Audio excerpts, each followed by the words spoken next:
Nomás en noviembre ocurrieron 754 homicidios dolosos en México.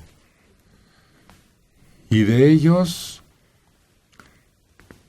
a escala nacional, en Guerrero, 172 asesinatos que representan el periodo más violento para dicha entidad, según el registro de muertes relacionadas con delincuencia organizada. En el mes que acaba de terminar, los grupos delictivos concentraron sus ataques en Chihuahua, Estado de México, Guerrero, Michoacán y Veracruz, pues una de cada 2 víctimas se presentó en estas entidades. Y se vienen los australianos a surfear. Mira. Y luego a Culiacán. Fíjate, haciendo cuenta, son casi 5, un poco más de 5 asesinatos en Guerrero al día. ¿5 al día? Sí, porque estaban hablando que eran como 160 y tantos. De estos 700, 160 y fracción. Son casi 5 al día. O sea que Escudo Acapulco no funciona. No funciona. Invasión de autoridades vigilantes tampoco. Y un gobierno que entró totalmente descontrolado. Yo no sé si no esperaba encontrarse así, pero se le descompuso peor de lo que ya estaba el Estado. No han podido tomar las riendas de la seguridad en el Estado. No, porque están arreglándose los convenios. Ya con los gobiernos anteriores ya estaban establecidos desde antes de la llegada. Ya estaban, mira, abusado porque aquí tienes esto, lo otro. Pero al cambiar el gobernador de color, pues hay que hacer nuevas alianzas en todos sentidos. ¿Se podrá? En la historia hay un hecho curiosísimo. Atila respetó Roma. ¿A qué acuerdo llegaron? ¿Por qué razón? Salió el Papa a las murallas y le dijo: detente, aquí esta es la ciudad de Jesucristo, ten cuidado, que mira, que te ruego que respetes a tus hermanos cristianos. Él era cristiano, nada más que arriano, de una herejía. Pero el Papa accedió a conversar con él y lo convenció, se fue. ¿No se podrá hacer aquí algo con el narco y el crimen organizado? Bueno. Sí. Sí, porque parte de lo mismo. Lo convenció porque tenía antecedentes. Sabía de lo que le estaban hablando y creía un poco en lo que le estaban hablando. Acá puede haber una conveniencia, que encuentren un bien común. Dinero, facilidad de trabajo. Dejarles una isla para sus actividades. ¿De dónde llama, Carlos?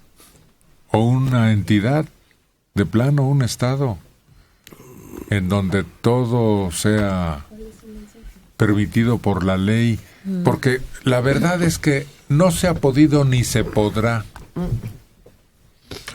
Pero la mayor parte de las bajas son entre ellos, por el control de zonas, de mercados, tendría que ser un acuerdo multilateral. Por eso. Pero es una mafia que no queda satisfecha. Vamos a suponer que les dieran un territorio y que ahí empiezan a sembrar, a procesar, lo que tú quieras. No les basta porque es un negocio que va creciendo, o sea, no sería suficiente para lo que ellos quieren. En Michoacán, al principio se supone que les permitían hacer su negocio, hasta que se empezaron a meter ya con gente de la población, a violar mujeres, a robarse niñas, a hacer otro tipo de enjuagues que ya molestaron a la gente que vivía allí. Pero en relación a lo que decía Mario, de que son muertos entre ellos, vamos a suponer que los 172, unos eran de los rojos, otros de los Guerreros Unidos, y se mataron entre sí. Lo malo es que cuando dan a conocer estas cifras al mundo, no dicen abajo, pero eran rojos. 50 eran rojos, 30 eran guerreros. No, esta imagen es la que estamos dando al mundo de muertos. Así es. Ahora, pero tú ves el número de asesinatos en Los Ángeles, es similar, es de esa orden.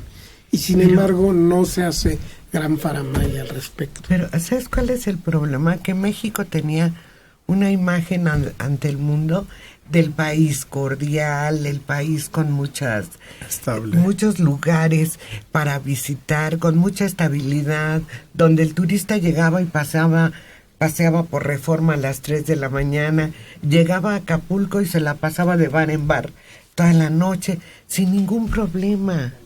Y de repente todo eso cambió y nos convertimos en el país de más de 1,000 muertos al mes. Sí, yo no creo que sea tan alto el índice de homicidios diarios en Los Ángeles.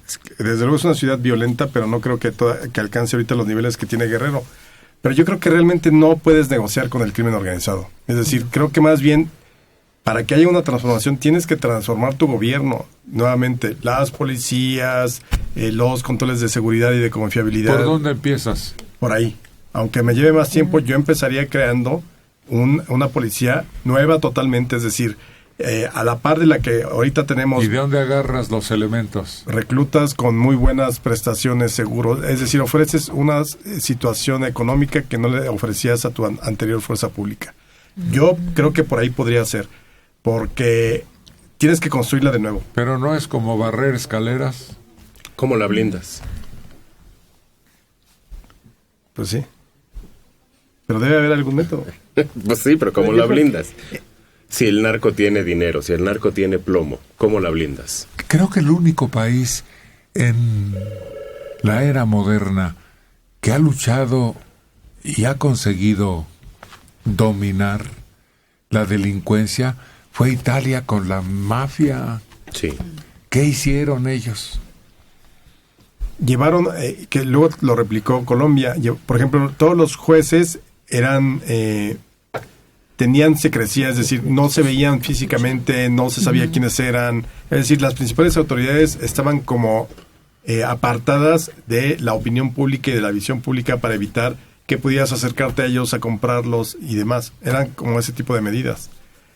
No sé, yo francamente sí creo que estamos en una encrucijada, pero la negociación con el crimen organizado creo que no es el camino. La mano negra dominaba todos los sectores en Italia. Pero los jefes de la mafia italiana no estaban en la clandestinidad. No. Todo el mundo sabía dónde vivía don Chicho, quién sabe qué. Entonces fueron por ellos. Los padrinos.